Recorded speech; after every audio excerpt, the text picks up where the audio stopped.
She is not happy. He gets out of the car. Immediately goes to check out what damage has been done to his car. She's yelling and ranting and raving. You idiot, how could you be so careless? The guy in the red car's like, mate, what happened? Hey mate, what happened? What went wrong? Whatever it was, these two are both 100% adamant it was the guy in the red car's fault. She's making sure the kid's okay, and then she starts yelling and screaming, you idiot! Now this sort of thing happens a lot. Obviously, whoever caused the accident would be thinking, well, it can't be my fault. It must be the other driver's fault. I'm a good driver. Both he and his wife or girlfriend are clearly taking this stance. It's not our fault. We didn't do anything wrong. Has to be the guy in the red car. Now have a look around. There's no witnesses. Nobody stopped to say they saw exactly what happened. And unfortunately, this is what happens in a lot of crashes. It's literally their word versus your word. Imagine if you were the guy in the red car and you didn't have a dash cam, and all you had to go on was these people getting out of their car, yelling and screaming at you, you idiot, how could you be so careless? Why don't you watch where you're going? You're now sitting there scratching your head thinking, oh, did I do something wrong? Where's the witnesses? Where's the proof? And then you start doubting yourself. Maybe I did do something wrong.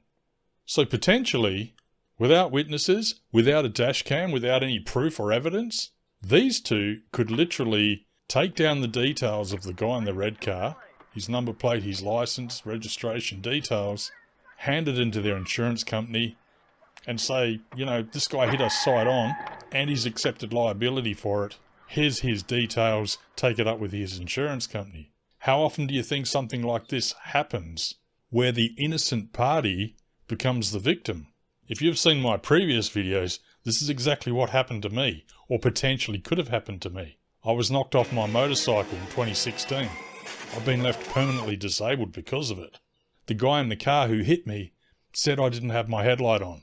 There are witnesses that came forward and said in their statement that I didn't have my headlight on. A witness said I must have been speeding. Yet fortunately, there was dashcam evidence to blow those theories completely out of the water. I did have my headlight on. I wasn't speeding. It wasn't my fault. The guy who hit me was just distracted.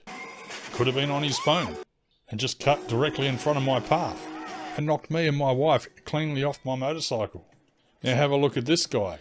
Without dashcam evidence, he could have been easily railroaded into taking liability and responsibility for a crash that wasn't his fault. Let's rewind and have a look at what actually happened here. Here's the red car. Here's the green car. The red car's in his lane. The green car's in his lane until he's not. Cuts into the lane of the red car. The red car has every right to be in that lane because it is a right turning lane as well. The green car cuts directly in front of the red car, knocking into the red car, causing the accident. Even with all the yelling and cursing and carrying on, it doesn't change the fact. The red car's totally in the right here. The accident was caused by the guy driving the green car. But you can imagine how the outcome of this crash could have potentially gone if the guy in the red car didn't have a dash cam. Make sure you get a dash cam.